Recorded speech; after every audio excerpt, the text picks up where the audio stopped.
कि हमने last tautomerism discussion किया था और टॉटोमेरिज्म में सभी बातें कंप्लीट कर ली थी, उसके एप्लीकेशन के पॉइंट ऑफ व्यू से भी बहुत सारी चीजें डिस्कशन करी थी। एक ऐसा एग्जांपल आपको समझाया था जहां पर मैंने आपको रिड्यूसिंग शुगर और नॉन रिड्यूसिंग शुगर की भी बात करी थी। Is that clear? So I hope कि बेटा वो पूरा का पूरा जोन, वो पूरा का पूरा पार्ट हमें कंप्लीटली कनेक्ट हो चुका होगा। समझे? यस और नो? मैं आगे मूव कर रहा हूं बेटा। नेक्स्ट जो पार्ट है हमारे पास अब आइसोमेरिज्म। देखो वैसे तो टॉटोमेरिज्म स्टार्ट किया तो आइसोमेरिज्म आ गया, लेकिन टॉटोमेरिज्म को अलग से बताया जाता है क्योंकि वहां पर मीडियम की जरूरत होती तो ही रिएक्शन हो, मतलब तो ही आगे वो कन्वर्जन होता है, एक स्ट्रक्चर से दूसरा स्ट्रक्चर बनता है। इसे वो स्पेसिफिक टाइप था, उसको अलग से हम स्टडी करवाते हैं, तो मैंने आपको बता दिया और उसके एप्लीकेशन भी बहुत इंपॉर्टेंट था, वो भी आपको बता दिया। लेकिन अब जो है बेटा मैं प्रॉपरली आइसोमेरिज्म के पार्ट में मूव कर रहा हूं। मैं क्लासिफिकेशन में जाने से पहले फिर से डेफिनेशन को रिवाइज करना चाहता हूं। ऑलरेडी मैंने डेफिनेशन आपको लिखवा दी थी बेटा, उस दिन हमने बात की कि आइसोमेरिज्म क्या होते हैं बेटा, आइसोमर्स क्या होते हैं, आइसोमर्स क्या है, ये हमने बात कंप्लीटली वहां पर कही थी कि molecular formula are same but differ in a physical and chemical property. Minimum one, ये भी ध्यान रखिएगा, कम से कम एक तो डिफरेंट हो फिजिकल और केमिकल प्रॉपर्टी, ठीक है, but differ in physical and chemical property on the basis of different structures, ठीक है, that is known as isomers with each other and this phenomena are known as isomerism. Understood everyone? क्या मेरी बात सब लोग समझ पा रहे हैं?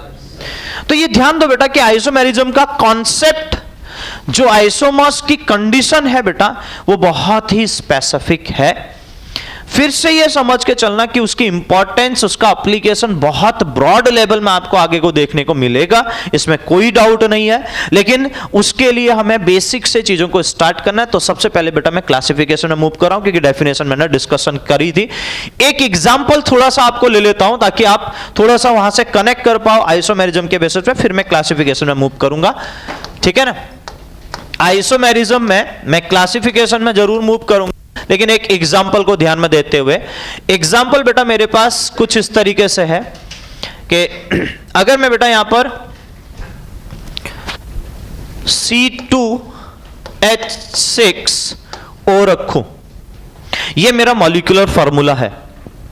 इसके दो अलग अलग स्ट्रक्चर की अगर मैं बात कर लूं, सपोज करिए बेटा हमारे पास CH3CH2OH, यह अल्कोहल है, और दूसरा हमारे पास एक स्ट्रक्चर ऐसा बन जाएगा बेटा CH3OCH3। बताइए कि दोनों अलग अलग कंपाउंड है कि नहीं है? यस और नो? भाई एक अल्कोहल है, दूसरा क्या है? क्या है? ईथर। क्लियर हो रहा है सबको? ठीक है, मतलब ऐसे अब कंपाउंड में दिक्कत नहीं होनी चाहिए बेटा, ROR इट मींस ईथर, ठीक है। अब क्या हो बेटा, ये अल्कोहल ईथर, तो दोनों में बहुत सारा डिफरेंस आपको दिखेगा। पहला डिफरेंस आपको बताता हूं बेटा, यहां कनेक्ट करवाता हूं जो आपको इजीली समझ में आएगा कि भाई अल्कोहल जो होगा बेटा उसमें हाइड्रोजन बॉन्डिंग होगी, जबकि ईथर में हाइड्रोजन बॉन्डिंग नहीं होगी। दिख रहा है ना? अब आपको बताओ हाइड्रोजन बॉन्डिंग होने की कंडीशन दिख रही है ना? हाँ कि ना? अब मुझे एक चीज बताइए बेटा, हाइड्रोजन बॉन्ड बनने से उसका बॉइलिंग पॉइंट बढ़ेगा कि नहीं बढ़ेगा? बढ़ेगा।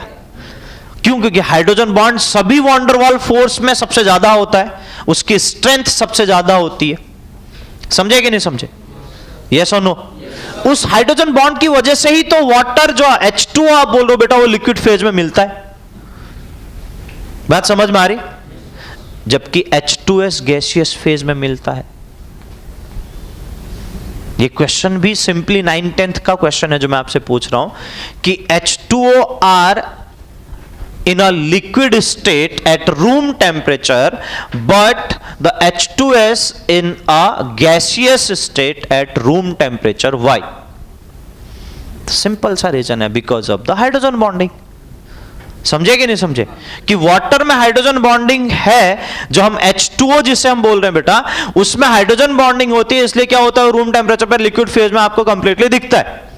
लेकिन H2S गैसेस फेज में क्यों दिख रहा है? क्योंकि वहां हाइड्रोजन बॉन्डिंग की बात ही नहीं हो रही, क्योंकि वंडरवॉल फोर्स लग रहा है, इसमें कोई डाउट नहीं है।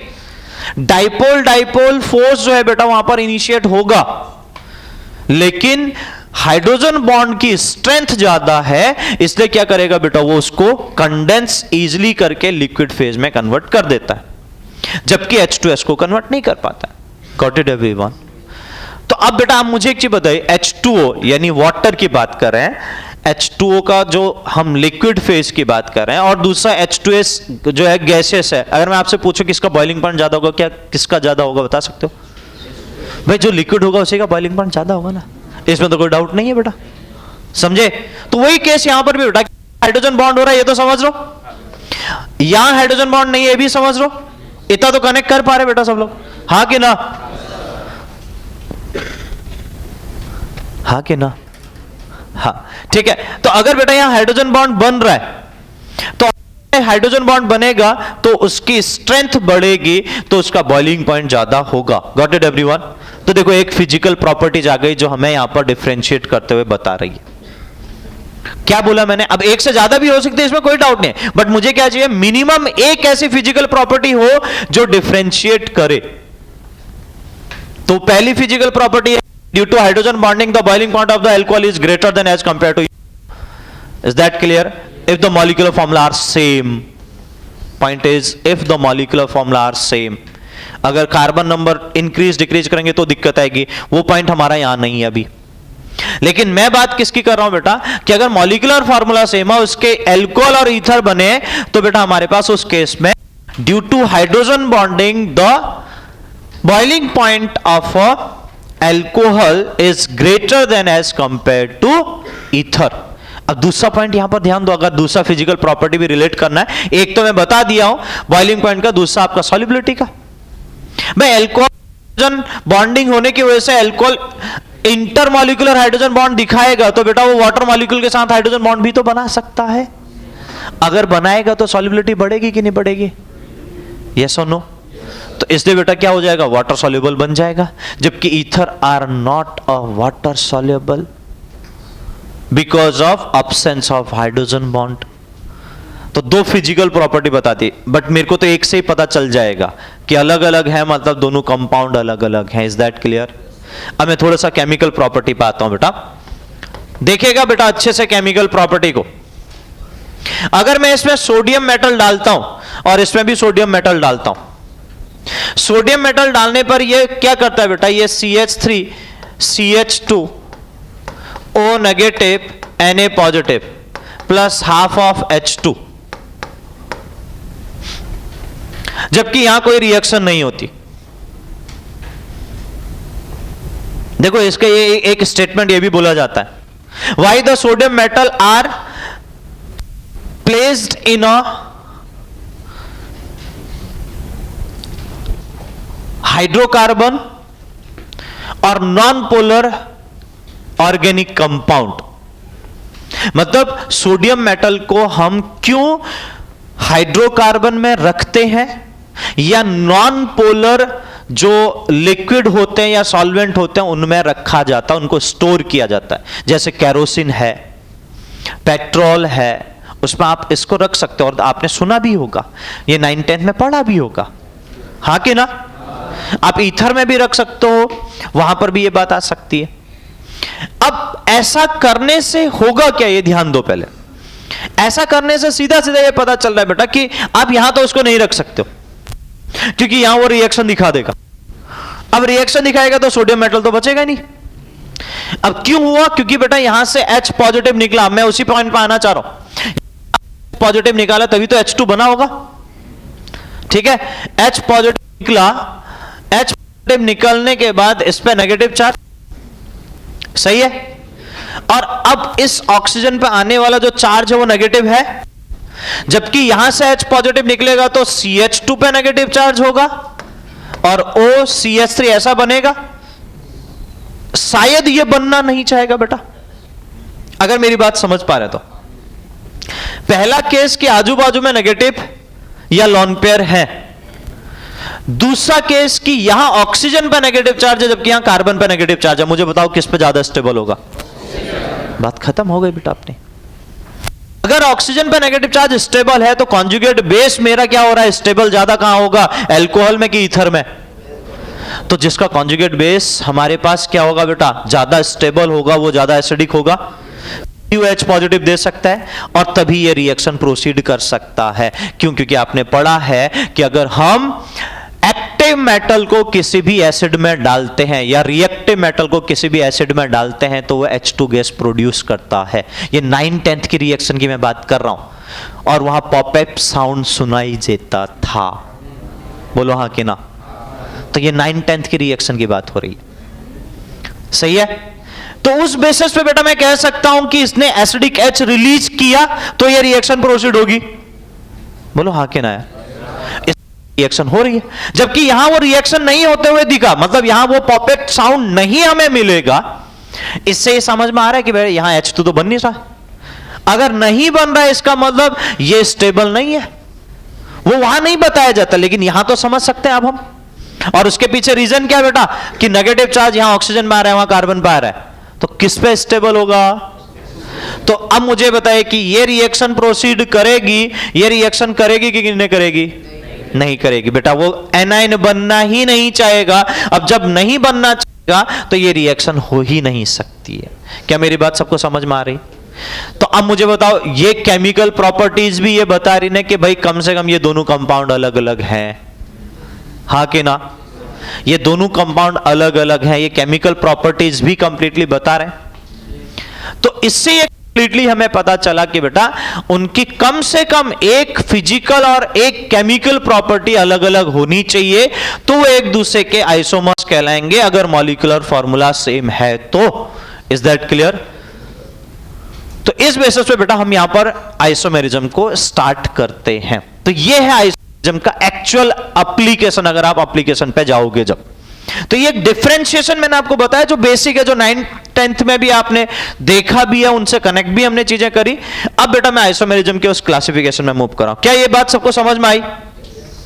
अब मैं अगर क्लासिफिकेशन में मूव करूं बेटा, तो आइसोमेरिज्म को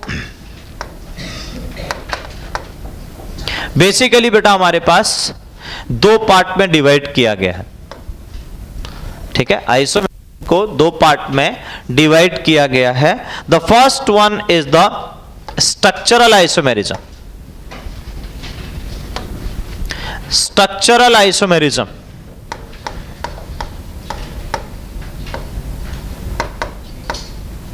ठीक है? And second is the stereo isomerism.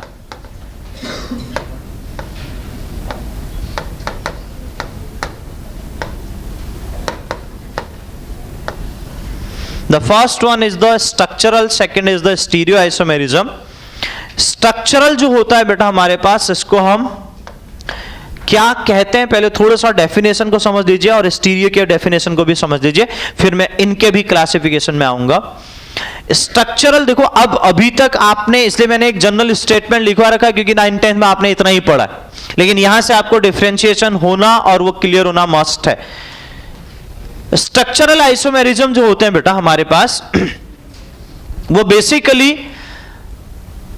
Molecular formula जिनका सेम होगा लेकिन जिनके स्ट्रक्चर डिफरेंट डिफरेंट होंगे, तभी उनकी फिजिकल प्रॉपर्टी और केमिकल प्रॉपर्टी डिफरेंट हो सकती है, तो उनको स्ट्रक्चरल आइसोमर्स बोलेंगे। आई रिपीट, स्ट्रक्चरल आइसोमर्स वो होते हैं बेटा जिन molecular formula same but structure is different, so that's why the physical and chemical property are different. अगर बेटा स्ट्रक्चर डिफरेंट नहीं होंगे बेटा तो फिजिकल केमिकल प्रॉपर्टी डिफरेंट नहीं हो सकती, जिसका एक एग्जांपल इससे पहले आपको दिखाया, ठीक है? तो मेरे लिए क्या कंडीशन है बेटा कि स्ट्रक्चर का डिफरेंट होना, that is must in a structural isomerism. Understood everyone? ठीक है? तो ये ध्यान देना बेटा कि ये स्ट्रक्चरल की डेफिनेशन है जो मैं आपको अभी बता रहा हूं, ठीक है? But in case of stereo isomerism, मैं फिर से ये कह रहा हूं कि अगर आपको स्ट्रक्चरल आइसोमेरिज्म की डेफिनेशन क्लियर नहीं होगी तो स्टीरियो में कंफ्यूजन आएगा। अगर आपको ध्यान देना कि अगर वो कनेक्ट नहीं हो रहा है तो फिर वो टाइप क्या है वो पता ही नहीं चलेगा। इससे मैं कह रहा हूं कि मेरी बात को बहुत अच्छे से सुनिएगा, मैं एग्जांपल भी दूंगा जो आपने पढ़ा है अभी तक। बेसिकली बेटा स्टीरियो आइसोमेरिज्म की जो डेफिनेशन होती है वो ये कहती है कि हमें जो मॉलिक्यूलर फॉर्मूला है वो तो सेम ही रहना है, उसमें कोई दिक्कत नहीं। Molecular formula same, but the basic structure, और उससे एक्चुअली कभी कभी बोल दिया जाता था स्केलेटल पार्ट, मतलब जो ढांचा होता है बेसिकली, अगर मैं बात सिंपल करूं, बेसिक फॉर्म जो होती है वो भी आपको सेम दिखेगा। ठीक है, आई रिपीट, इस केसेस में यहां पर आपको बिल्कुल ढांचा भी अलग ही दिखने वाला है, वो स्केलेटल पार्ट भी अलग ही दिखेगा यहां पर। यहां पर ये कहना चाह रहा हूं बेटा कि हमारे पास molecular formula same, basic structure are also same, और the skeletal part is same, but the arrangement of a group और एटम इज डिफरेंट। ठीक है, जो ग्रुप का अरेंजमेंट होता है बेटा और एटम का अरेंजमेंट होता है वो डिफरेंट होता है। मैं थोड़ा सा इसको लिख रहा हूं, ये तो हमने पहले भी लिखा भी है, ये बताया भी है, और इसलिए बेटा मैं यहां पर आपको डायरेक्टली मूव कर रहा हूं कि मैं इस पॉइंट को आपको डायरेक्टली यहां पर बता देता हूं कि इस पर्टिकुलर कंडीशन में molecular formula are same and also same in a basic structure, but the arrangement of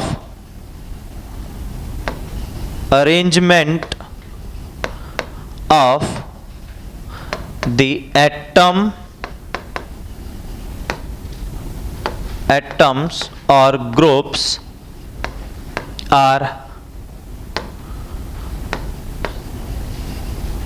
different.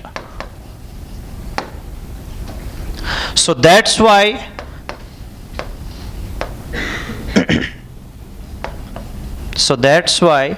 the physical and chemical properties are different.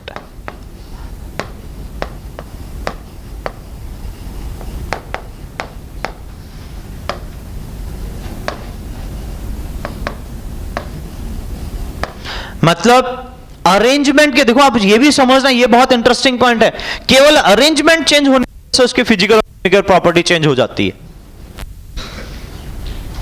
क्या मेरी बात सबको समझ में आ रही? केवल अरेंजमेंट चेंज होने की वजह से उसकी फिजिकल और केमिकल प्रॉपर्टी चेंज हो सकती है, यह भी एक बहुत अच्छी बात है। इसका एक बेसिक एग्जांपल, मैं आगे प्रॉपर्ली जाऊंगा इसके क्लासिफिकेशन में, एक बेसिक एग्जांपल आपको यहां पर थोड़ा सा समझाना चाह रहा हूं। आपने बेटा डाइपोल मूवमेंट पढ़ा था केमिकल बॉन्डिंग में आपके, और मैंने भी यहां पर आपको डाइपोल मूवमेंट एप्लीकेशन के बेसिस पे लास्ट में करवाया था, याद आ रहा है? तो वहां पर एक बात आई थी बेटा कि सिस ट्रांस की बात जब हम कर रहे थे, हाँ तो बोला करना, वो बोल रहा, फिर तो बोल रहे, हाँ ये थप्पड़ दिया ना खींच। ठीक है, तो सिस ट्रांस की बात आई थी, तो तब हमने बात कही थी कि बेटा आपने पढ़ा भी होगा कि डाइपोल मोमेंट सिस ट्रांस में आप निकालते जैसे उस तरीके से बेटा हमारे पास कैलकुलेशन हम करते हैं। मैं बात कर रहा हूं सिस ट्रांस, वहां सुना था? यस और नो? तो मैं उसी फेज पे जाना चाह रहा हूं बेटा, ध्यान दीजिए। उस कंप्लीट कंडीशन में अगर मूव करूं तो इस फॉर्म को हमने सिस बोला, हाँ कि ना? और अगर मैं बेटा यहां पर बात करूं इस टाइप से,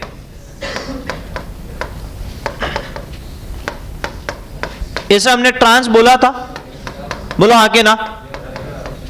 बस मैं डिफरेंस समझाना चाह रहा हूं आपको। मुझे बताओ बेटा, basic form of structure is same in both condition? बोलो। लेकिन केवल और केवल क्या है बेटा, उनमें प्रेजेंट वो ग्रुप एटम जो है उनकी पोजीशन चेंज हो गई। देखो यहां वो सेम साइड दिख रहे हैं, मिथाइल हाइड्रोजन सेम साइड दिख रहे हैं, यहां बेटा वो डिफरेंट साइड दिख रहे हैं। दिख रहे हैं कि नहीं दिख रहे? तो मैंने क्या किया बेटा, केवल उन एटम या ग्रुप की पोजीशन को ही चेंज किया। Understood everyone? लेकिन बेसिक स्ट्रक्चर तो दोनों में सेम है कि नहीं, बताइए। So that's why the stereoisomerism is defined in a different thing. इसी वजह से बेटा हम यहां पर स्टीरियोआइसोमेरिज्म को एक अलग तरीके से एक्सप्लेन करते हैं, और इसके पीछे बहुत सारे रीजन है। देखो अब सिस है तो पहला एप्लीकेशन तो आपने पढ़ा है। अगर मैं बात करूं, आपने ये एप्लीकेशन पढ़ा है कि बेटा जिसका डायपोल मोमेंट ज्यादा होगा उसकी स्टेबिलिटी कम होगी, हाँ कि ना? तो भाई सीधा सीधा बेटा अगर आप यहां देखो तो आपका यहां सिस का डायपोल मोमेंट ज्यादा दिखेगा, तो आप कहोगे सिस जो फॉर्म है वो कम स्टेबल, ट्रांसफॉर्म ज्यादा स्टेबल है। समझे कि नहीं समझे? इस एग्जांपल की बात कर रहा हूं। हाँ, अब अगर आप कनेक्ट करिए बेटा, जब आपने ये चीजें यहां पर इस तरीके से आपने पढ़ी है, तो ये एक टाइप से उसके फिजिकल पॉइंट का ही, फिजिकल प्रॉपर्टी का ही पार्ट है ना, क्योंकि एप्लीकेशन अगर हम लेके आए तो वो उसके फिजिकल, जहां पर डायपोल मूवमेंट की बात की जा रही, तो हम डायपोल मूवमेंट निकाल रहे हैं, तो उसके बेस पे ये देख रहे हैं, ये चेक कर रहे हैं कि कौन हमारे पास स्टेबल ज्यादा है, कौन कम स्टेबल है। तो वो कंप्लीटली क्या बता रहा है, उसके फिजिकल प्रॉपर्टी का ही कंडीशन दिखा रहा है बेटा। फिर उसके बाद आगे की चीजें जो मैं कनेक्ट करना चाहता हूं कि मेल्टिंग पॉइंट, बॉइलिंग पॉइंट, फिर आगे आप इसमें देखोगे बेटा इनमें एडिशन अगर हम करेंगे तो वो किस टाइप का एडिशन होगा, उससे क्या कंपाउंड हमें मिलेगा, वो सब चीजें बेटा वो केमिकल का पार्ट आपको धीरे धीरे मिलते हुए चलेगा। लेकिन इंपॉर्टेंट क्या है बेटा, आई रिपीट, इंपॉर्टेंट क्या है, यहां वो बेसिक स्ट्रक्चर आपको सेम दिख रहा है, जबकि यहां वो बेसिक स्ट्रक्चर आपको सेम नहीं दिखेगा। तो यहां चेंजेस क्या है, केवल अरेंजमेंट। देखो यहां डिफरेंस, शायद इसको भी मैंने सेम रखा, केवल इसी जोन में चेंज किया कि CH3 ऊपर था उसको चेंज कर दिया, CH3 को नीचे ले आया, हाइड्रोजन को ऊपर लेके गया, वहीं से मुझे डिफरेंस दिखना स्टार्ट हो गया। हाँ कि ना? यस और नो? अरे समझे ना मेरी बात? ठीक है, तो इस बेसिस पे बेटा स्टीरियोआइसोमेरिज्म को हम डिफाइन करते हैं। Any doubt? कनेक्ट हुई मेरी बात? ठीक है, अब बेटा स्ट्रक्चरल आइसोमेरिज्म के क्लासिफिकेशन में आ जाता हूं। इसमें हमारे पास स्ट्रक्चरल में बेटा टोटल जो टाइप्स हैं वो 6 टाइप हैं। First is chain isomers, chain isomerism. Second is position isomers. Third is functional isomerism.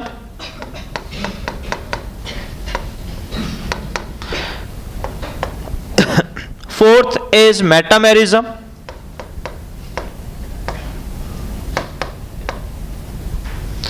Fifth is tautomerism.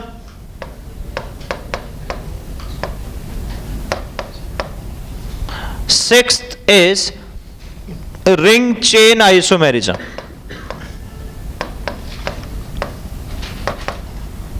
Ring chain isomerism. ठीक है, टोटल 6 टाइप के हैं जिसमें हमने टॉटोमेरिज्म को डिस्कस कर लिया बेटा। यानी अभी हमें जो डिस्कशन करना है वो 5 आइसोमर्स स्ट्रक्चरल में डिस्कस करना है, क्योंकि टॉटोमर हम पढ़ चुके हैं। Is that clear? समझे? तो टोटल यहां पर जो टाइप्स हैं बेटा वो हमारे पास, मैंने आपको बोला 6 टाइप्स हैं, जिसमें से टॉटोमेरिज्म हम डिस्कशन कर चुके हैं। बाकी के जो बचे हुए 5 हैं बेटा उनको हम यहां पर 1 बाय 1 डिस्कशन करेंगे। लेकिन अभी मैं पहले क्लासिफिकेशन की बात कर रहा हूं, तो मैं क्लासिफिकेशन पूरा आपको पूरा आइसोमेरिज्म का बता दूं ताकि आपको वहां से कंप्लीटली क्लियरिटी मिले। इतना कंप्लीट किया? हो गया नोट डाउन?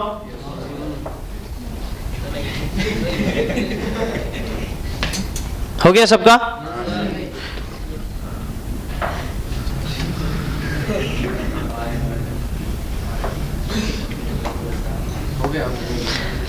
चलिए आगे चलते हैं बेटा। स्टीरियो आइसोमेरिज्म को अब हम क्लासिफाई करेंगे। स्ट्रक्चरल तो ये हो गया,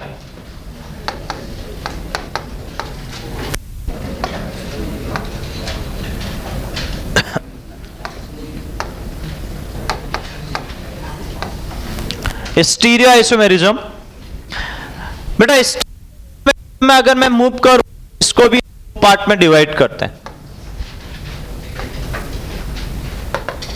ठीक है, पहला हमारे पास आता है कॉन्फिगरेशनल।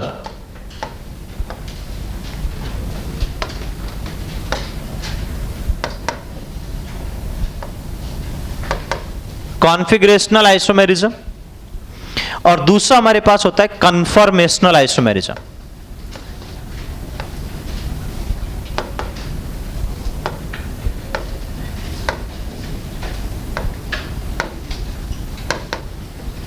कन्फर्मेशनल, देखो पहले इस पूरे पार्ट में भी डिफरेंस आप जरूर ध्यान दीजिएगा, समझिएगा।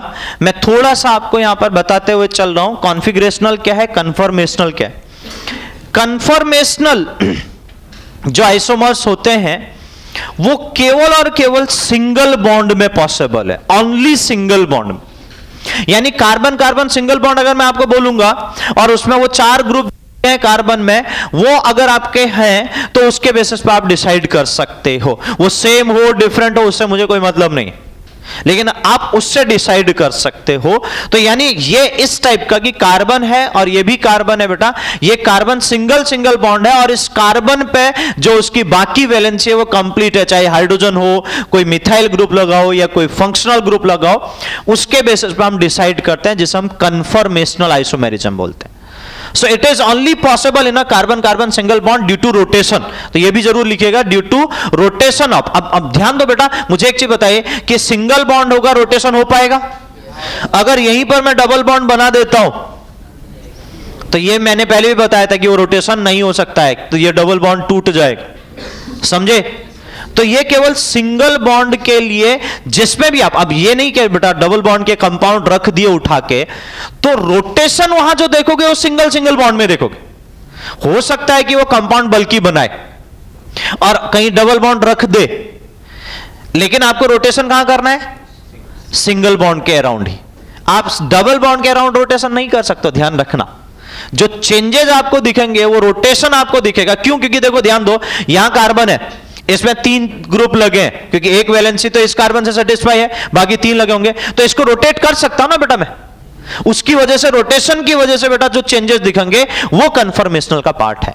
तो मैं ये कहना चाह रहा हूं बेटा, rotation of a carbon carbon single bond, the rotation of a carbon carbon single bond, ठीक है, जो कार्बन कार्बन सिंगल बॉन्ड में जो रोटेशन हुआ उसकी वजह से जो आइसोमर्स मिलेंगे बेटा, उसको हम क्या बोलेंगे? Conformational. Is that clear everyone? क्या मेरी बात समझ में आई कि नहीं आई? ठीक है। यहां पर जो बात हो रही बेटा कॉन्फिगरेशनल में, कॉन्फिगरेशनल ये कहता है, और इसी वजह से उसका नाम भी दिया गया है, जो नाम बाद में लिखूंगा इसलिए मैंने आपको नाम अभी नहीं लिखा है, कि यहां जो कॉन्फिगरेशनल की बात हो रही है, अभी मैंने आपको समझाया ना कि भाई यहां जो अरेंजमेंट है वो आपका क्या हो रहा है बेटा, जो अरेंजमेंट चेंज हो रहा है बेटा, उस कंडीशन में अगर आप ध्यान दे रहे हो तो वो अरेंजमेंट जो चेंज हो रहा है, वो अरेंजमेंट चेंज होने की वजह से जो चेंज स्ट्रक्चर में जो आपको वेरिएशन दिखा, वो आपको कंप्लीटली क्या बता रहा है? कॉन्फिगरेशनल का पार्ट बता रहा है। वो कंप्लीटली आपको ये बताएगा कि कॉन्फिगरेशनल में हम उस चीज को स्टडी करेंगे। यहां क्या होगा बेटा, सुनिएगा मेरी बात को बहुत अच्छा, ठीक है। इसलिए मैंने स्टीरियो में तो एक साथ बताया क्योंकि वो दोनों स्टीरियो के पार्ट्स, लेकिन चेंजेस देखो, बेसिक स्ट्रक्चर, अब ऐसा नहीं करना, मैंने जो डेफिनेशन लिखा है वो दोनों के लिए फुलफिल करेगी। एग्जाम्पल केवल भले डबल बॉन्ड का आपको दिया है, तो इससे ये नहीं कह रहा हूं कि बेटा ये हमारा कन्फर्मेशनल दिखाएगा, ये तो स्टीरियो का एग्जाम्पल था। इट इज नॉट हमारे पास कि वो आपके यहां पर कॉन्फिगरेशनल का है कि कन्फर्मेशनल का है। मैं बात करना चाह रहा हूं बेटा कि वो टोटल स्टीरियो का एग्जाम्पल था, लेकिन अब मैंने जब स्टीरियो को भी क्लासिफाई कर दिया तो दोनों को सेपरेट करना मस्ट है, और दोनों को वो मैंने आपको बोला ना, क्लासिफिकेशन समझ जाओगे तो आपको पढ़ने में दिक्कत नहीं होगी।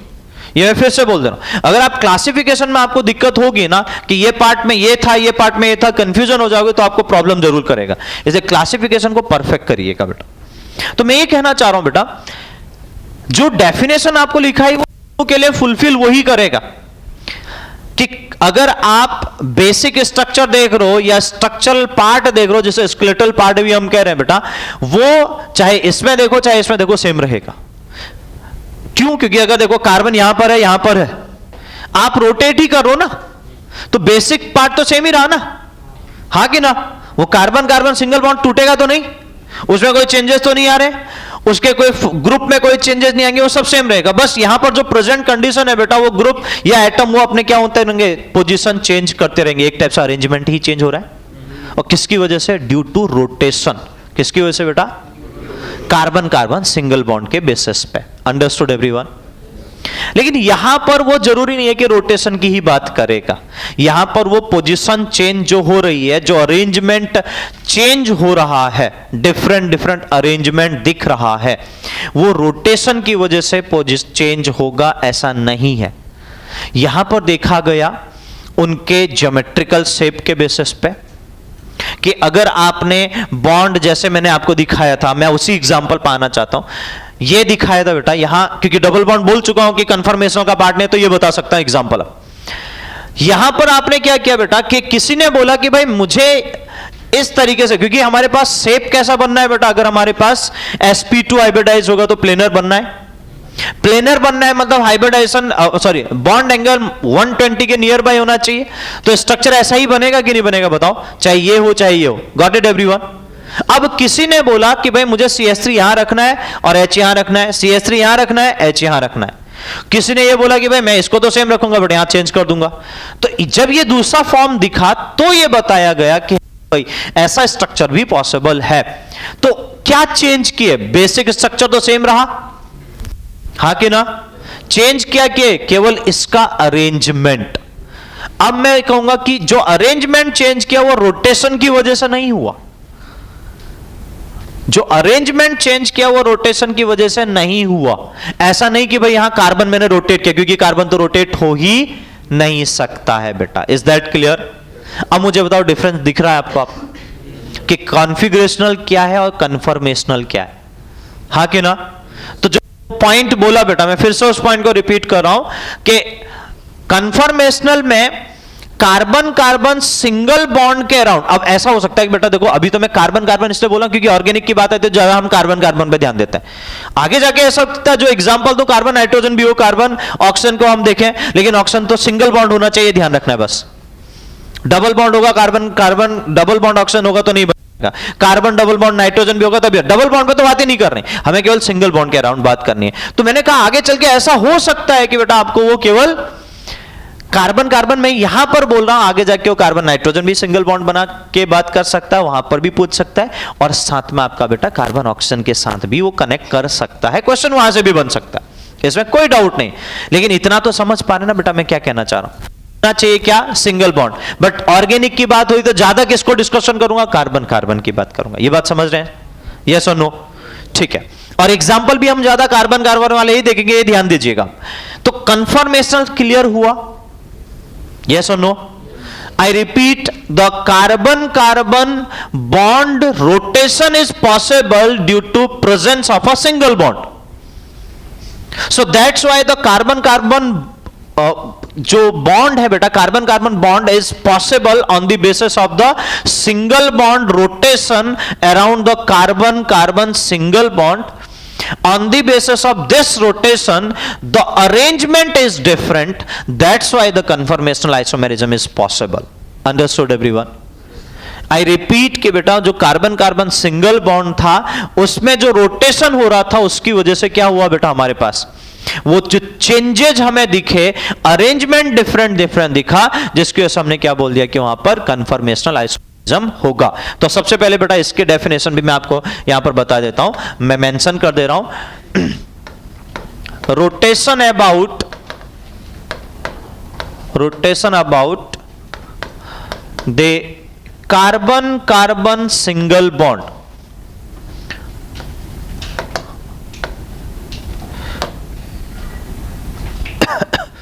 कार्बन कार्बन सिंगल बॉन्ड, ठीक है? Rotation about carbon carbon single bond and the arrangement, क्योंकि अल्टीमेटली हमें जाना कहां पर है बेटा? अरेंजमेंट डिफरेंट करना है, सही है ना? The arrangement is different, so the conformational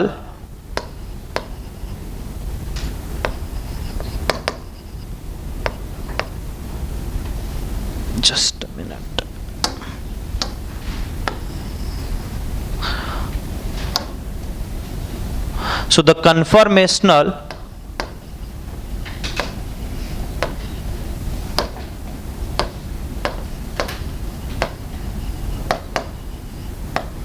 isomers is observed. ठीक है ना? अगर हमें कार्बन कार्बन सिंगल बॉन्ड में रोटेशन मिलता है और उसके बेसिस पर अरेंजमेंट डिफरेंट होता है तो हमें बेटा कन्फर्मेशन मिलेंगे. Is that clear? कॉन्फ़िगरेशनल में कंडीशन क्या है बेटा? कॉन्फ़िगरेशन में कंडीशन यह है कि बेटा आपको यहां पर रोटेशन की बात नहीं करनी है, विदाउट रोटेशन. अब जब विदाउट रोटेशन कह दिया तो कार्बन कार्बन डबल बॉन्ड भी आ जाएंगे, या ऐसा हो सकता है कि आगे जाके बेटा कार्बन डबल बॉन्ड नाइट्रोजन हो तो वो भी केस पॉसिबल है, वो बात करेंगे जब हम इंडिविजुअल पार्ट में आएंगे. तो जैसे मैंने ये बोला कि यहां पर रोटेशन की बात नहीं हो रही है, विदाउट रोटेशन अगर अरेंजमेंट डिफरेंट होता है तो हमारा क्या कहलाएगा? कॉन्फ़िगरेशनल आइसोमेरिज्म कहलाएगा. Is that clear everyone? On the basis of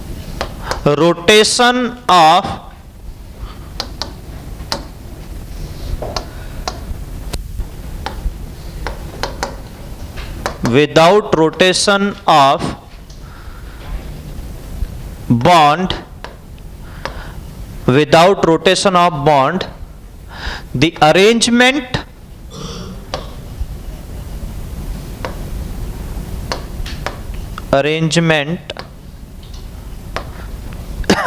is different. So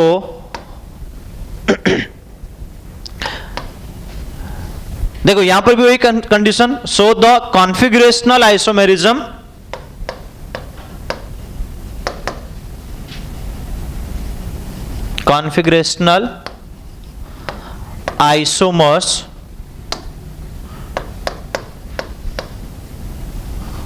isomers are observed.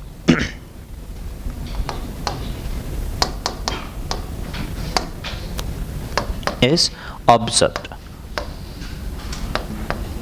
ठीक है, मतलब सीधा सीधा ये कंडीशन हो जाएगा बेटा कि हमारे पास उस पर्टिकुलर पॉइंट पे जहां पर आपको ये कंप्लीटली पता चल रहा है कि कार्बन कार्बन या कोई भी रोटेशन नहीं होगा.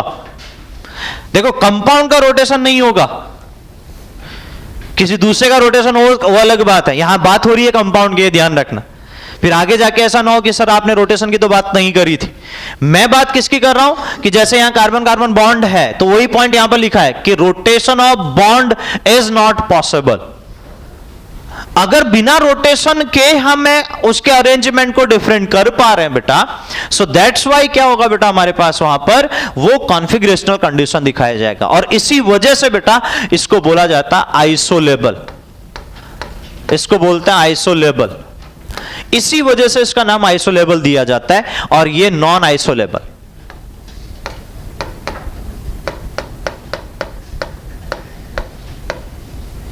मतलब अब आप समझिए बेटा, आइसोलेबल का मतलब क्या है कि आप रोटेशन नहीं करो, दोनों में रोटेशन सेम है. सेम है मतलब दोनों में रोटेशन हो ही नहीं रहा. हाँ कि ना? आइसो का मतलब भी तो सेम ही होता है.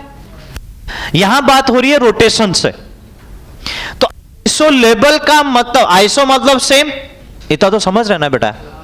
और लेबल जो पॉइंट उठाए बेटा वो रोटेशन के बेसिस पे उठाए कि दोनों में सेम रोटेशन पॉसिबल है. मतलब दोनों में सेम रोटेशन पॉसिबल है, दोनों में आप रोटेशन सेम कर लो, स्ट्रक्चर सेम ही रहने वाला है. तो यानी रोटेशन की तो बात कर ही नहीं पाऊंगा. और या ये कह सकता हूं रोटेशन पॉसिबल ही नहीं है, जैसे कार्बन कार्बन डबल बॉन्ड की बात कर दी तो वो भी तो इसी में आ जाएगा. अरे समझे? लेकिन बात कर रहा हूं नॉन आइसोलेबल, मतलब वो सेम नहीं है. मतलब इसका मतलब आप रोटेट कर रहे हो तो चीजों में चेंजेस आ रहे हैं. और अगर चीजों में चेंजेस आ रहे हैं इसका मतलब क्या है कि वो नॉन आइसोलेबल में आ जाएगा. अगर रोटेशन कर रहे हो सेम रह रहा है तो यही कहलाएगा. अगर रोटेशन करने के बाद उसमें कोई चेंजेस आ रहे हैं तो वो कंडीशन वो आ जाएगी. और मैं ऐसा कह सकता हूं बेटा जहां रोटेशन पॉसिबल नहीं होगा वो भी तो इसी कैटेगरी में आएगा. हाँ कि ना? यस और नो? बेटा उसको आइसोलेबल बोला। Got it everyone? समझ पाए ना मेरी बात को? ठीक है, अगर समझ पाए, ये कर लिया, नोट डाउन कर लिया? अब बेटा हम इनके भी इंडिविजुअल क्लासिफिकेशन में मूव करते हैं। तो सबसे पहले हमारे पास कॉन्फिगरेशनल आइसोमेरिज्म की हम बात करेंगे बेटा। कन्फर्मेशनल पर तो मैं नहीं जाऊंगा क्योंकि उसको तो हम बाद में डिस्कस करेंगे, टर्म थोड़ा सा टिपिकल है, फिर आप ये कहोगे सर ये क्या होता है, ये क्या होता है। थोड़ा सा जो कॉन्फिगरेशनल है वो तो मैं समझा सकता हूं, लेकिन कन्फर्मेशनल पे हम वहां पर जब पहुंचेंगे वहीं पर वो नए टर्म सीखेंगे। ठीक है ना? आएंगे बहुत सारे नए टर्म, लेकिन पहले हम यहां पर कॉन्फिगरेशनल की बात कर लेते हैं।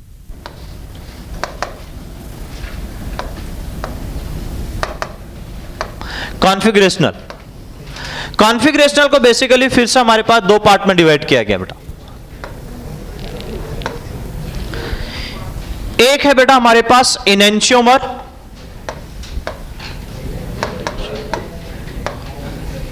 ठीक है। दूसरा हमारे पास आता है बेटा डायस्टीरियोमर्स।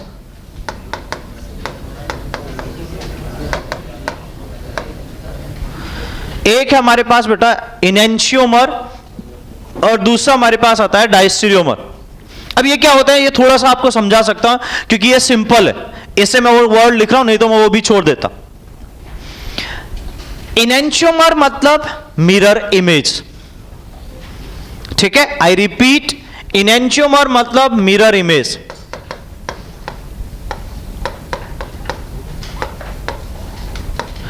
और डायस्टीरियोमर मतलब नॉन मिरर इमेज।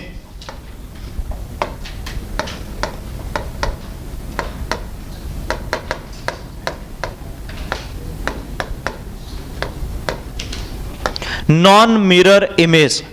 देखो बेटा एक चीज समझने की कोशिश करना, मिरर इमेज का मतलब क्या होता है। अगर मैं आपके सामने, ध्यान दीजिएगा, अगर मैं आपके सामने मिरर इमेज का एग्जांपल रखूं, चलो मिरर इमेज का एग्जांपल रखता हूं। अगर मैं आपके सामने बेटा डी रखता हूं और इसको मिरर के सामने रखता हूं तो दिखेगा कैसे मुझे? ऐसा कुछ दिखेगा बेटा? हाँ कि ना? हाँ कि ना? अरे समझ पा रहे ना? तो अगर ऐसी सिचुएशन दिखेगी तो इसका मतलब वो उसका मिरर इमेज है। सही है? क्यों? क्योंकि उसमें कुछ चेंजेस हुए हैं। सही है? लेकिन मैं बात करूं बेटा, इसे एग्जांपल, ऐसे एग्जांपल दे रहा हूं ताकि आप मिरर इमेज को समझ पाओ। अगर मैं बेटा यहां पर ए रख दूं और ए के सामने बेटा आपका मिरर इमेज रखा तो कैसा दिखेगा? आई थिंक कोई चेंजेस नहीं दिखाएगा, सेम वैसा ही दिखने वाला है। हाँ कि ना? क्या बोला? साइज बदल गई? ए भला मानस। ठीक है, तो बेटा अब ध्यान दो बेटा कि ए हमारे पास जो इधर है और उधर जो मिरर इमेज में आपको एक्चुअली जो दिख रहा है मिरर पे, वो क्या दोनों सेम है कि नहीं है? जबकि यहां उसका बेटा वो चेंजेस होते हुए आपको प्रॉपरली दिख रहा है। Is that clear everyone? Yes और नो? और सबसे अच्छा एग्जांपल अगर आप समझ पा रहे हो बेटा, जब आप वो ऑप्टिकल्स के पास, ऑप्थोलॉजी के पास जाते हो तो वो क्या करता है बेटा, आपको वो सामने रखता है और वो मिरर में भी वो पीछे दिखता है। दिखता है? तो सामने जो रखा है बेटा वो आपको मिरर में जो दिख रहा है वो अपोजिट ही दिखेगा, इसमें तो कोई डाउट नहीं है। ठीक है, तो ऐसे ही मैं कहना चाह रहा हूं कि बेटा ये कंडीशन आपको दिख रही है कि बेटा ये कंप्लीट कंडीशन ऐसा रोटेट होते हुए दिखेगा। अब एक्चुअली ये रोटेट हमें मिरर के बेसिस पे दिख रहा है, तो वो प्रोसेस कुछ अलग है कि क्या होगा वो बात की बात, लेकिन ये जो चेंजेस हुआ है बेटा इसी को मिरर इमेज बोला जाता है। अगर वो सेम दिख रहा है तो वो नॉन मिरर इमेज बोला जाता है।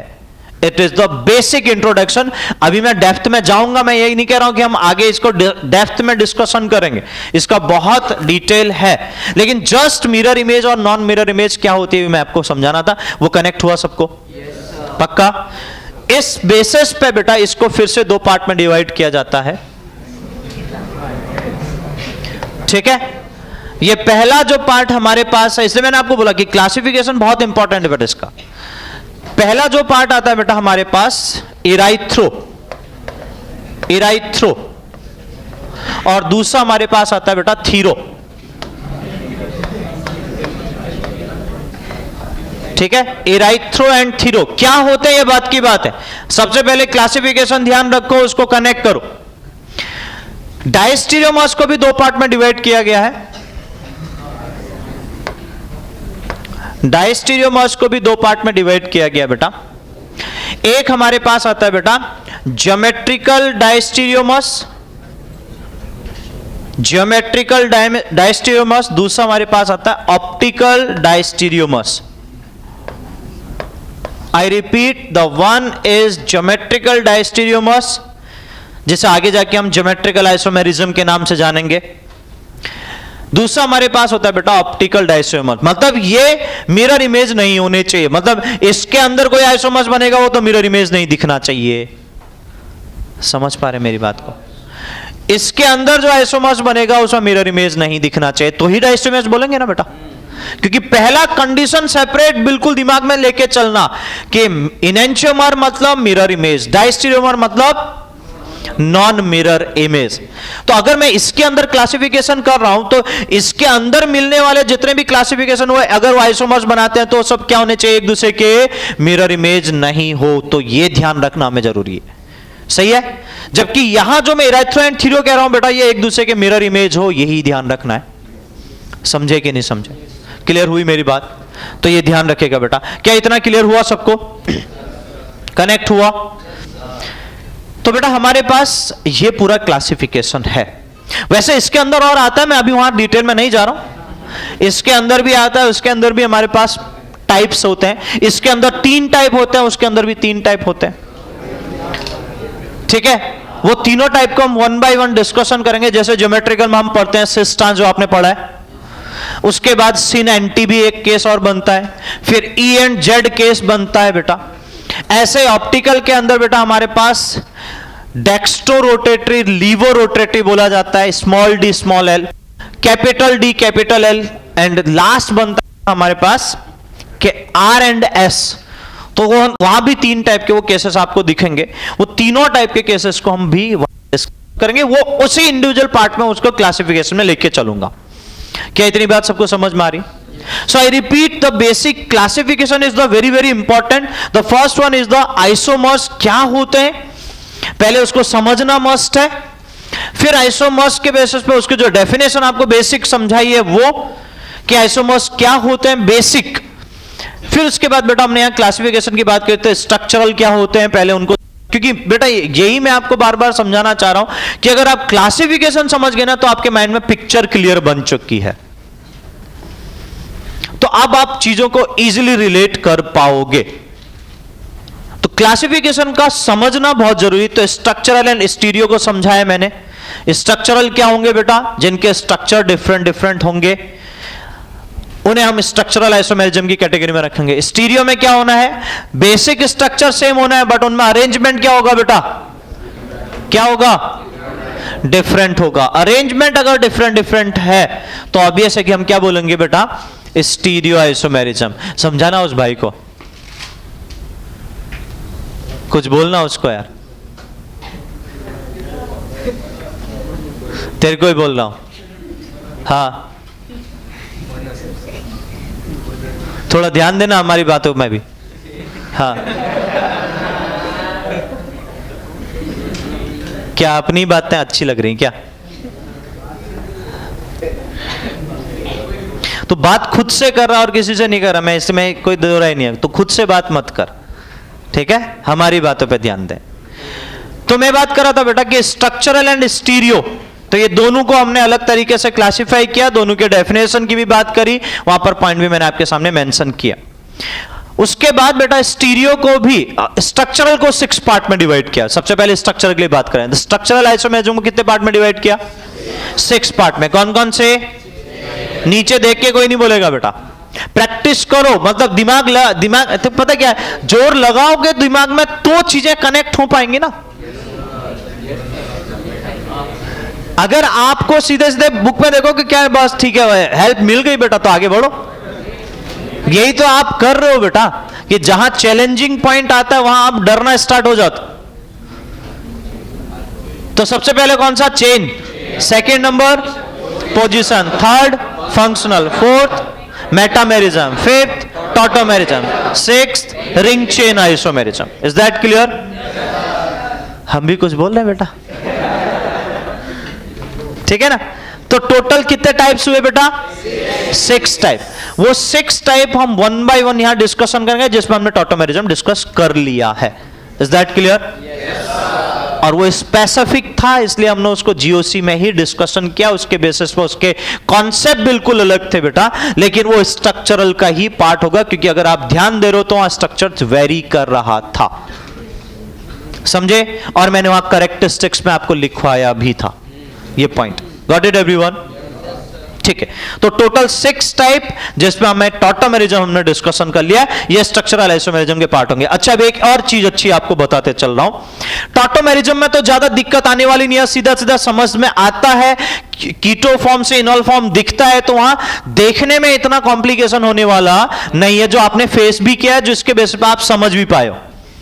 यस और नो? मैं मान सकता हूं कि टॉटोमेरिज्म सबका परफेक्ट है, हाँ कि ना? अब ध्यान दो, इसलिए टॉटोमेरिज्म में दिक्कत नहीं आने वाली। वो स्पेसिफिक था तो अलग डिस्कशन भी किया, उसकी इंपॉर्टेंस आपको अलग से देखिए। हम बात कर रहे हैं बेटा बाकी आइसोमर्स, बाकी स्ट्रक्चरल, मैं स्ट्रक्चरल की बात कर रहा हूं, भी ध्यान रहा, स्टीरियो में नहीं गया हूं। स्ट्रक्चरल में जो बाकी के टाइप्स हैं 5, उन बाकी के 5 टाइप्स के अगर आपको डिफरेंशिएशन समझना है तो हमें एक ही काम करना है बेटा। जब भी आप स्ट्रक्चर बनाते जा रहे हो, उनके अलग अलग स्ट्रक्चर, तो आपको अगर ये लग रहा है कि भाई ये स्ट्रक्चर एग्जिस्ट करेगा और अब आपका आंसर मैच नहीं कर रहा है, तो एक काम करना हमें मस्ट है कि हम जितने भी हमने कंपाउंड बनाए, मतलब जितने भी स्ट्रक्चर बनाए हमने, सबका आईयूपीएसी नेम लिख लें। अगर आईयूपीएसी नेम डिफरेंट होगा तो ही वो स्ट्रक्चर एग्जिस्ट करेगा। अगर आईयूपीएसी नेम सेम हो गया बेटा, फिर 2 स्ट्रक्चर ऐसे जो आपको अलग अलग दिख रहे थे, लेकिन आईयूपीएसी नेम उनका सेम हुआ, तो सेम स्ट्रक्चर कहलाएंगे, हाँ कि ना? So the most important point is in a structural isomerism, only structural, मैं स्टीरियो में आपको दिखा दूंगा कि IUPAC की इंपॉर्टेंस खत्म हो जाएगी, but in case of the structural isomers the IUPAC name are different। मतलब 2 आइसोमर्स जो आपको कह रहे हो बेटा कि वो आइसोमर्स हैं, तो उनमें आपको ये चेक करना है कि उनका IUPAC नेम डिफरेंट होना चाहिए। देखो अभी मैंने स्ट्रक्चर का जो पहला एग्जांपल आपको दिया था, फर्स्ट एग्जांपल पे आ जाओ, यही बात कही थी। क्या बोलोगे बेटा इसको? आईयूपीएसी नेम पूछ रहा हूं मैं, क्या बोलोगे इसको? क्या बोलोगे? इथेनॉल। इसको क्या बोलोगे? क्या बोलोगे? Methoxy methane. क्लियर है? क्या दोनों के आईयूपीएसी अलग अलग है? तो बन गया स्ट्रक्चरल आइसोमेरिज्म बेटा, समझे? So another important and most important point कि बेटा हमें यह जानना भी जरूरी है कि उनके अगर वो स्ट्रक्चरल आइसोमर्स हैं तो उनके आईयूपीएसी नेम अलग अलग होंगे। सही है? तो जहां पर भी देखो, अपने को ढूंढने के लिए या अपने को अपना कॉन्सेप्ट अच्छे से बनाने के लिए करना क्या है, जितने स्ट्रक्चर, सपोज मैंने कोई आपको मॉलिक्यूलर फॉर्मूला दिया और आपसे बोला कि इनके स्ट्रक्चर बनाइए। अब आप स्ट्रक्चर बना रहे हो, अब आपने आपने जितने भी स्ट्रक्चर बनाए, मैंने आपको आंसर बताया कि बेटा ये उससे ज्यादा, इससे ज्यादा भी हो सकते हैं, उससे कम भी हो सकते हैं। तो आपके उससे ज्यादा बन रहे हैं तो बेटा पहले तो अपने को ट्राई करना पड़ेगा। ऐसा नहीं कि फर्स्ट टाइम में सीख जाओगे, इसमें कोई डाउट नहीं है। ट्राई करोगे तो चीजें धीरे धीरे कनेक्ट होते हुए चलेंगे। लेकिन आपको लग रहा है कि भाई इससे ज्यादा बन सकते हैं या ज्यादा मेरे बने हैं वहां कम है, तो आप कनेक्ट करो कि इसका मतलब कोई एक स्ट्रक्चर ऐसा हो सकता है, 2 स्ट्रक्चर ऐसे हो सकते हैं जो सेम हो। बस वो अपने को काम करना है। और उसके लिए सबसे अच्छा क्या है? IUPAC name. ये तो मैं आप बोल चुका हूं कि बेटा आईयूपीएसी डिफरेंट होगा। अब डिसाइड आपको करना है कि बेटा आप हर एक स्ट्रक्चर के बाद उसका आईयूपीएसी लिखते हुए चलो। लिख नहीं रहे हो, कम से कम अपने माइंड में रिकॉल करते हुए चलो। तो उससे क्या होगा, 5-7 क्वेश्चन आप किए तो आपको आईयूपीएसी का भी रिकॉलिंग अपने आप मिल जाएगा। समझे कि नहीं समझे? तो ये सब चीजें क्या है, कनेक्ट होते हुए हैं जो मैंने आपको बताया। तो स्ट्रक्चरल आइसोमर्स को अगर डिस्कशन करना है, जितने भी हम स्ट्रक्चरल आइसोमर्स की बात करेंगे, जहां पर भी आपको कहीं पर भी कोई दिक्कत हो बेटा, तो मैंने आपको बोला कि आपको डील कैसे करना है उसके आईयूपीएसी नेम से। तो मैं ये कह रहा हूं इसी वजह से कि अगर वो स्ट्रक्चरल आइसोमर होंगे तो उनका आईयूपीएसी नेम क्या होना चाहिए? डिफरेंट होना चाहिए। क्या होना चाहिए? क्या क्लियर है सबको? यस और नो? ठीक है, तो आईयूपीएसी नेम डिफरेंट है तो स्ट्रक्चर की बात होगी। जबकि अगर आप देखो बेटा स्टीरियो में, फिर से वहीं पर आता हूं, स्टीरियो आइसोमर्स में देखिए, मुझे बताइए बेटा, यहां अगर मैं आता हूं इन दोनों कंपाउंड में, आईयूपीएसी सेम होगा कि नहीं होगा? बताओ। मैंने बोला था मैं आपको स्टीरियो में प्रूफ दूंगा कि आईयूपीएसी की इंपॉर्टेंस नहीं है। इन दोनों का सेम होगा कि काउंटिंग कहीं से भी करो, सिमेट्रिकल है, 1 2 3 4। अब यहां पर आपको यह थोड़ा देखना है कि ऊपर है कि नीचे है, काउंटिंग के लिए तो यह थोड़ा देखना है अपने को, 1 2 3 4, 2 पोजीशन पे डबल बॉन्ड आ रहा है, यहां पर 2 पोजीशन पे डबल बॉन्ड, तो ब्यूटूइन दोनों का नेम सेमिंग है। अगर दोनों का नेम सेम है तो अल्टीमेटली बेटा हमें यह कह सकते हैं कि आईयूपीएसी तो इनको डिफरेंशिएट करने वाला है ही नहीं। यस और नो? तो अब मैं ये कहना चाह रहा हूं कि बेटा अगर आप स्टीरियो आइसोमर्स को देख रहे हो तो वहां पर बेटा आप आईयूपीएसी नेम से डिफरेंशिएट नहीं कर पाओगे, कि दो अलग अलग स्ट्रक्चर आपको भले बनाए आपने, लेकिन आईयूपीएसी देखोगे दोनों का सेम दिखेगा। तो IUPAC name it is not a solution of a separation of stereo isomers, कि अगर वो स्टीरियो आइसोमर्स हैं तो आप उनको उनके आईयूपीएसी नेम से सेपरेट आउट कर पाओगे। Got it everyone? तो सेपरेट करोगे तो किससे? उनके अरेंजमेंट से। किससे? तो आपको अरेंजमेंट देखना हर हमेशा जरूरी हो जाएगा। अब मेरे लिए यहां पर इंपॉर्टेंट क्या होगा कि मैं हर हमेशा क्या देखूं, अरेंजमेंट अलग है कि नहीं है। अगर मुझे अरेंजमेंट डिफरेंट दिखा तो ही मैं कहूंगा कि बेटा हमारे लिए वो पॉसिबल है। तो उसके लिए आपको प्रॉपर स्ट्रक्चर को डील करना मस्ट है।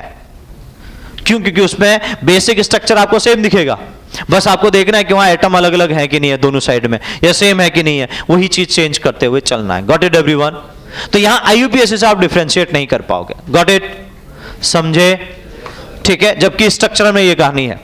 और फिर स्टीरियो को दो पार्ट में डिवाइड किया, कौन कौन से? Configurational and conformational. कन्फर्मेशनल क्या था कि कार्बन कार्बन सिंगल बॉन्ड या कार्बन के अलावा कोई दूसरे भी है बट सिंगल बॉन्ड होना चाहिए, उनके अराउंड रोटेशन पॉसिबल होगा, उसके बेस पर अरेंजमेंट चेंज होगा, तो हमें वहां पर कन्फर्मेशनल आइसोमर्स मिलेंगे। जबकि कॉन्फिगरेशनल आइसोमर्स में ऐसा नहीं था कि वहां पर हमें रोटेशन की बात करनी है। विदाउट रोटेशन अगर वो अपने अरेंजमेंट चेंज कर पा रहा है बेटा, तो हम उसे क्या बोलेंगे? Configurational isomerism. Got it everyone? और ये बात हुई थी कि भाई कार्बन कार्बन डबल बॉन्ड के बीच में भाई अगर हम देखें तो रोटेशन तो कार्बन कार्बन डबल बॉन्ड में हो ही नहीं सकता था क्योंकि टूट जाएगा। तो इससे क्या समझ में आ रहा है कि वो कॉन्फिगरेशनल आइसोमेरिज्म बना सकता है। यस और नो? यस और नो? तो कॉन्फिगरेशनल आइसोमेरिज्म दिखाएगा। और इसी वजह से बेटा, इसी रोटेशन की वजह से कि रोटेशन होगा कि नहीं होगा, हमने इसको दो अलग अलग नाम से जाना कि अगर कॉन्फिगरेशनल है तो उसे हम आइसोलेबल बोलेंगे, अगर हमारे पास कन्फर्मेशनल है तो उसे हम नॉन आइसोलेबल बोलेंगे। Got it everyone? फिर कॉन्फिगरेशनल आइसोमेरिज्म को फिर से दो पार्ट में डिवाइड किया गया। ठीक है, पहला पार्ट कौन सा था? इनेंशियोमर। दूसरा पार्ट कौन सा था? डायस्टीरियोमर। कॉन्फिगरेशनल आइसोमेरिज्म की बात, क्योंकि कन्फर्मेशनल को मैंने क्लासिफाई नहीं किया, उसके बहुत सारे पार्ट्स हैं, लेकिन मैंने आपको बोला कि उसको मैं डिस्कशन यहां पर नहीं कर पाऊंगा क्योंकि इसमें नेमिंग थोड़ा टिपिकल है। तो इनेंशियोमर एंड डायस्टीरियोमर्स की बात जब हम करते हैं बेटा, तो इनेंशियोमर क्या होते हैं? Mirror image. क्या होते हैं? और डायस्टीरियोमर्स नॉन मिरर इमेज। समझे? एग्जाम्पल भी आपको उसी बेसिस पे दिखाया था। क्लियर है सबको? और अब बेटा मैंने बोला कि भाई जो इनेंशियोमर हैं उनको भी हम दो पार्ट में डिवाइड कर रहे हैं, एक है इराइथ्रो, दूसरा है थीरो। और डायस्टीरियोमर्स में भी हम दो पार्ट से डिवाइड करते हैं मेनली, एक होता है ज्योमेट्रिकल डायस्टीरियोमर, दूसरा हमारे पास optical diastereomers. Is that clear everyone? क्या इतनी बात सबको कनेक्ट करी? तो ये क्लासिफिकेशन का पूरा ब्रीफ आइडिया है बेटा, इसको परफेक्ट करिएगा। कल फिर मैं यहां से आपका जो मेन हमारा